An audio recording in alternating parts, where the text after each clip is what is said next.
38장 1절에서 18절까지 같이 한번 읽어보겠습니다. 그때에 여호와께서 폭풍우 가운데서 욥에게 말씀하여 이르시되 무지한 말로 생각을 어둡게 하는 자가 누구냐?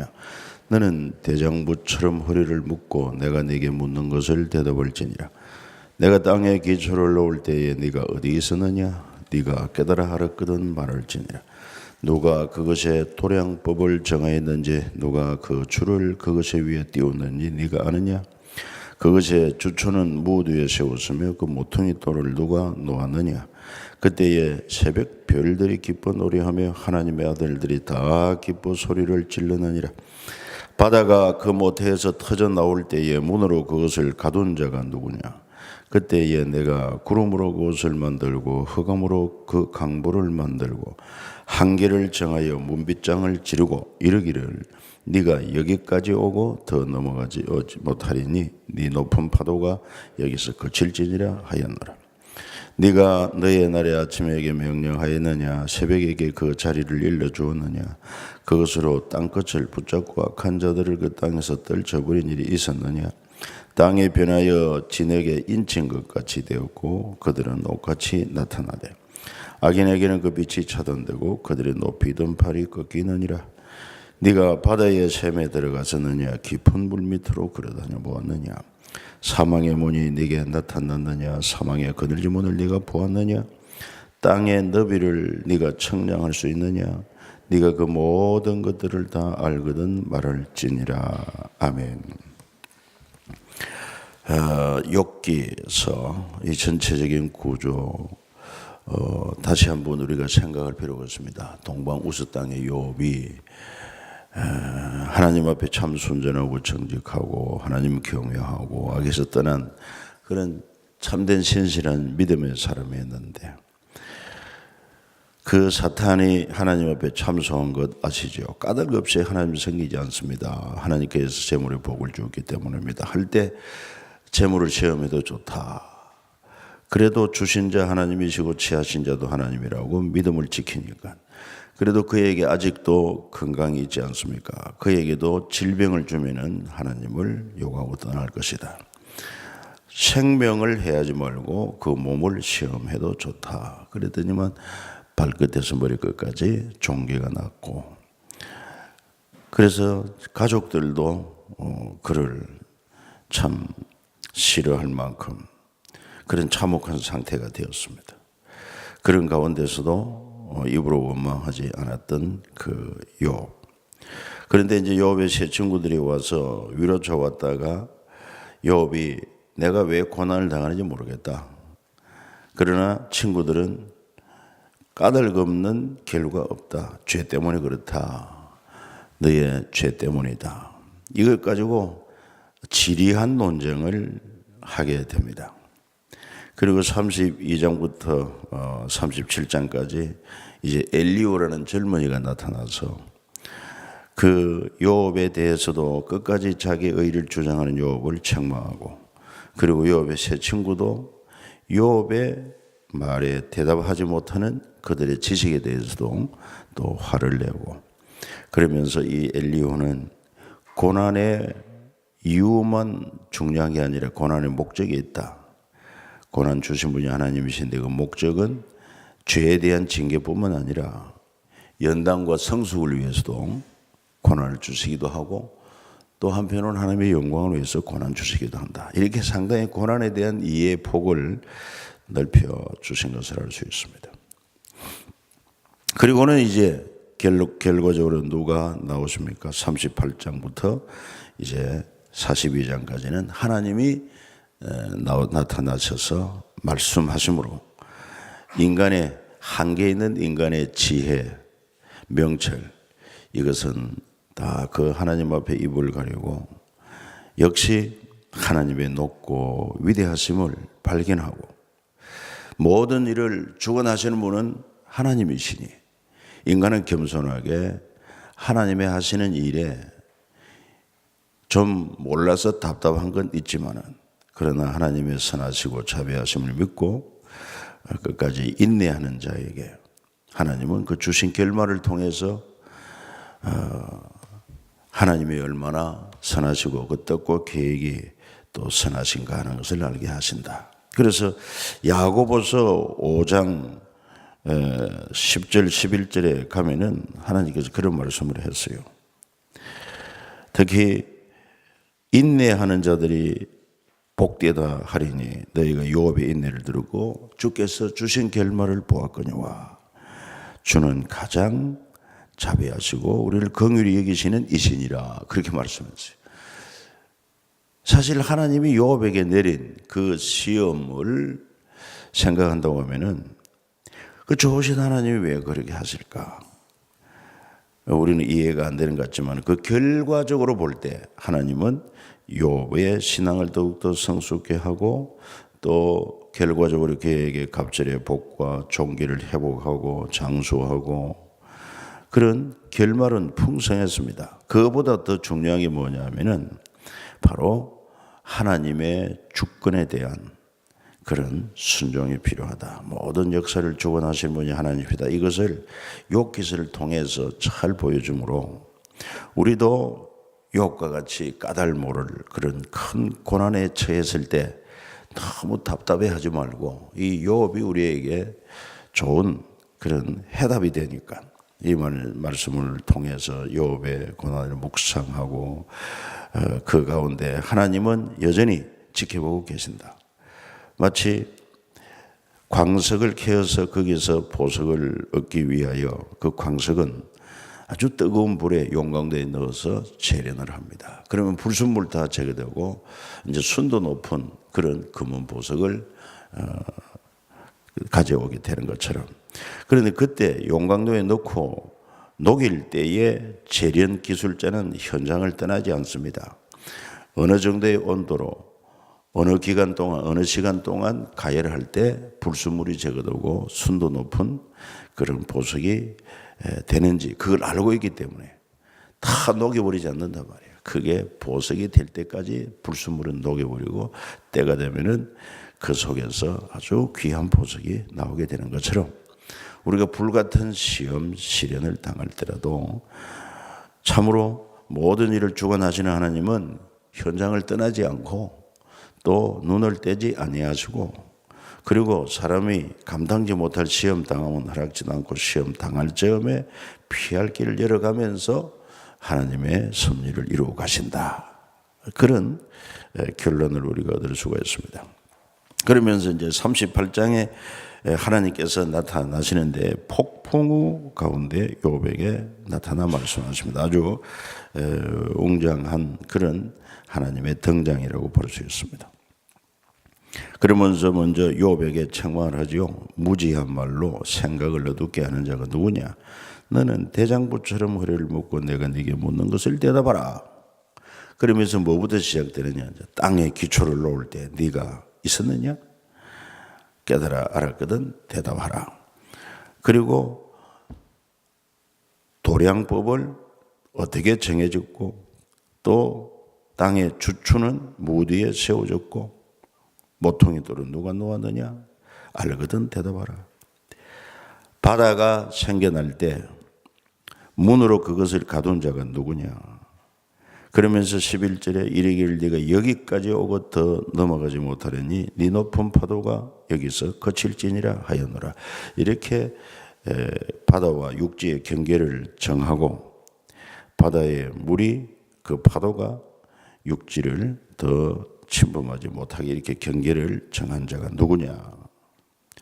그래서 다시 말해서 지금 38장, 39장, 40장, 41장이 걸쳐서 계속되는 말씀이 뭐냐 하면은 바로 하나님이 천지 만물을 창조하셨고 그리고 통치하고 섭리하고 계신다 하는 것을 알 수가 있습니다.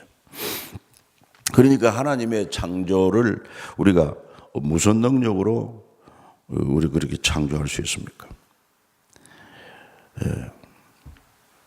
그 외에도 뭐 18절에 땅의 너비를 네가 측량할 수 있느냐? 네가 그 모든 것들을 알거든 말하라. 그렇게 말씀하고 있어요. 물론 지금은 이제 과학자들이 이제 지구 표면의 넓이가 얼마나 되는지 이거는 이제 과학적으로 산술로 나옵니다만 그 당시로는 지금부터 약 3,500년 전 기록된 이 욥기서를 우리가 생각할 때 정말 그거는 아득한 일이 아닐 수가 없죠. 또 19절에 어느 것이 광명이 있는 곳으로 가는 길이냐 어느 것이 흑암이 있는 곳으로 가는 길이냐 너는 그의 지경으로 그를 데려갈 수 있느냐 그의 집으로 가는 길을 알고 있느냐. 아마 이것은 이렇게도 생각할 수 있습니다. 광명이 있는 곳과 흑암이 있는 곳, 이 밤과 낮입니다. 밤낮의 경계. 참 우리가 이제 좋은 시대가 돼가지고 비행기를 타고 지구촌을 여행을 하다 보면은 밤 없는 낮만 계속되고 비행하는 그런 경험을 하게 됩니다. 저도 이제 미국 뉴욕으로 갈 때 아침 10시 반 비행기를 타고 갑니다. 10시 반 비행기를 타고 가면은 뉴욕에 14시간 날아가가지고 뉴욕 가면은 동일한 날 18일 날 낮 12시 반에 됩니다. 나는 여기서 오전 10시 반에 출발했는데 뉴욕 14시간 타고 가도 거기에는 낮 12시 반에 된단 말이에요. 그러니 계속 가는 동안 밤이 없고 낮 시간대를 찾아서 가기 때문에 밤이 없다 이 말이죠. 올 때도 마찬가지. 그러니까 이 지구상에는 밤 광명의 관계, 흑암의 관계 그런 경계를 지어 놓았는데 그렇게 하신 분이 하나님이시고 그런데 이 요즘 같이 이제 과학이 발달해 가지고 우리가 비행기를 타고 가면은 그런 밤을 경험하지 않고 낮 시간만 계속 날아갈 수도 있다. 낮을 찾았으면 계속 날아가면 계속 밤 없는 낮이 될 수 있다고 하는 이야기와 같습니다. 그러나 이 땅에 하나님께서 지구를 자전케 함으로 말미암아 밤과 낮을 만드시고 낮에 일하고 밤에 쉼을 얻을 수 있도록 그렇게 하시고 낮에 짐승이 활동하고 또 밤에 짐승이 활동하도록 이렇게 하신 하나님의 섭리가 있다고 하는 것입니다.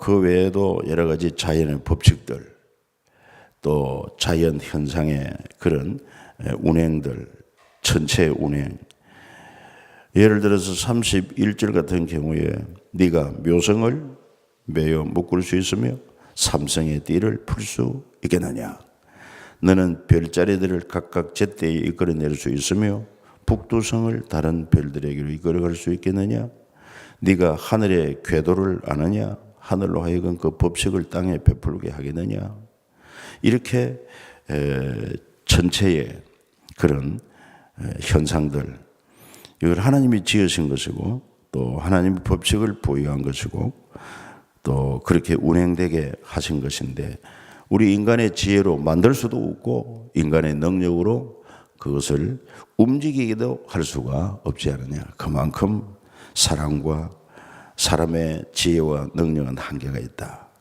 창조주 하나님의 지혜 능력에 비할 수가 없다고 하는 것을 알 수 있죠.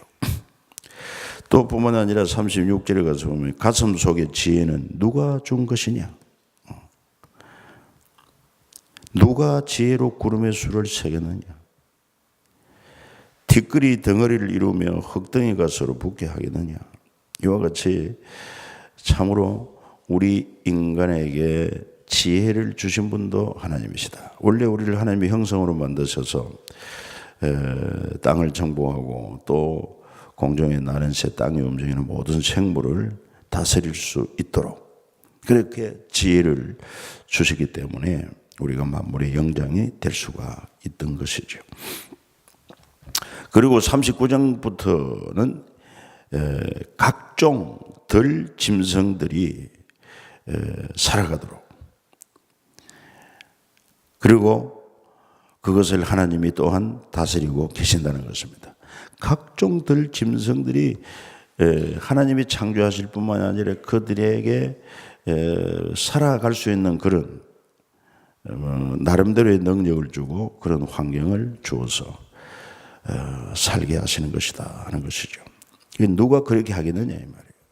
마치 예수님 말씀하신 것처럼 공중 나는 새를 누가 먹이겠느냐 드레핀 백합화 보라 누가 아름답게 입히겠느냐 사람이 할 수 있겠느냐? 하나님이 하신다는 것입니다. 이 땅에 지구상의 인구만 해도 약 72억이라고 하는데 72억 인구가 먹고 마시고 살아가게 하듯이 또 헤아릴 수 없는 수많은 그런 짐승 동물들도 역시 하나님께서 만드실 뿐만 아니라 그들이 나름대로 먹고 마시고 살아가게 하시는 분이 하나님이시다 하는 것이죠. 나름대로 살아갈 수 있도록 그런 본능적인 지혜랄까 능력이랄까 이걸 다 주어서 다 살게 하는 것을 알 수가 있습니다. 만약에 힘으로만 한다고 하면은 아주 맹수들이 다 천지를 장악하고 온통 맹수천지가 될 것 같지만은 그렇지 않도록 하나님이 조절하고 계신다 하는 것입니다. 그 누가 그렇게 하겠느냐는 것이죠. 네가 그렇게 할 수 있겠느냐 그 말입니다. 또 27절 같은 말씀에 보면은 독수리가 공중에 떠서 높은 곳에 보금자리를 만드는 것이 어찌 네 명령을 따름이냐? 그것이 낭떠러지에 집을 지으며 뾰족한 바위 끝이나 험준한 데 살면서 거기 먹이를 살피느니 그 눈이 멀리 봄이며 또 그 새끼들도 피를 바라니 시체가 있는 곳에 독수리가 있느니라 이렇게 말씀하고 있습니다. 이런 현상들은 지금 이제 동물의 그 생태를 조사 연구하는 학자들에 의해서 독수리의 특성은 뭐다 뭐 이런 거 우리가 잘 알고 있지만은 근데 그렇게 모든 것을 정해 놓으신 분이 누구냐? 하나님이시다 하는 것입니다. 그래서 40장에 가서 보면은 또 욥에게 말씀하는데 2절을 보세요. 터집 잡는 자가 전능자와 다투겠느냐? 하나님을 타다는 자는 대답할지니라. 근데 욥이 뭐라고 말합니까? 4절 보소서 나는 비천하오니 무엇이라 주께 대답하리까? 손으로 내 입을 가릴 뿐이로소이다. 다시는 이 같은 말을 하지 않겠나이다. 그렇게 입을 닫습니다.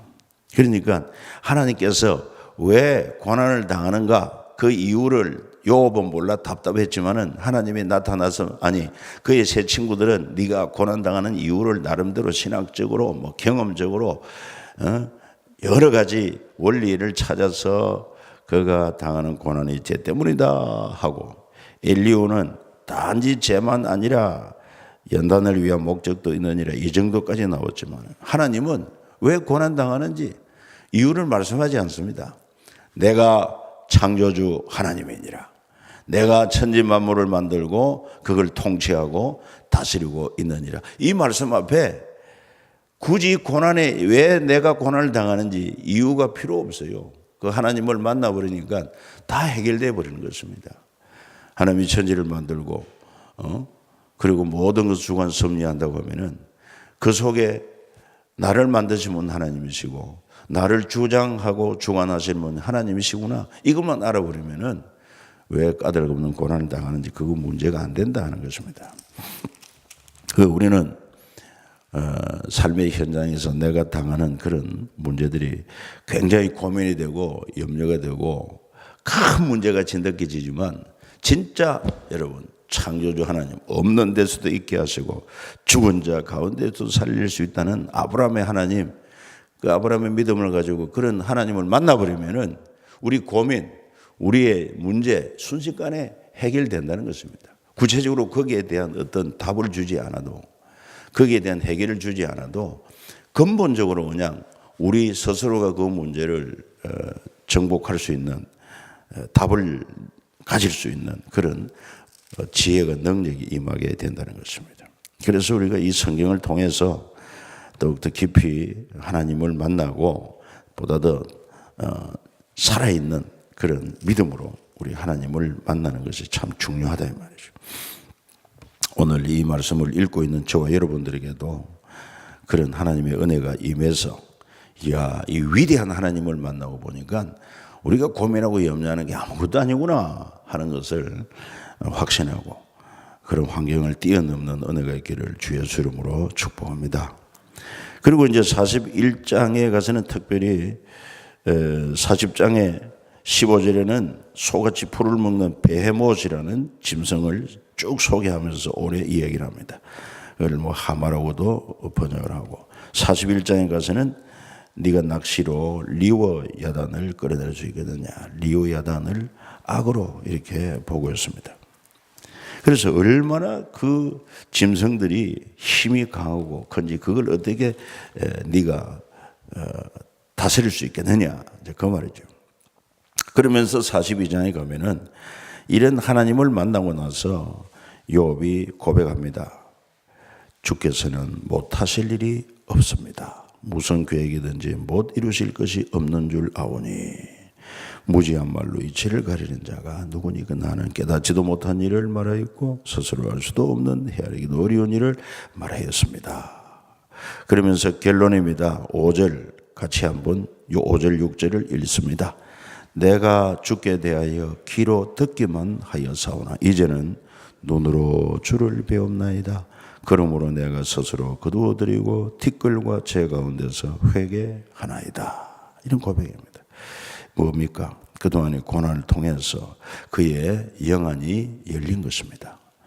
그래서 믿음의 척도도 다양합니다. 뭐 어떤 사람 믿음이 어린아이 같은 믿음이 있고 또 장성한 믿음이 있는 것처럼 이 욥의 신앙이 대단했지만은 그의 영적인 수준이 이렇게 귀로 듣는 신앙에서 눈으로 보는 신앙으로 완전히 업그레이드 됐다. 신앙이 성숙하게 된 것입니다.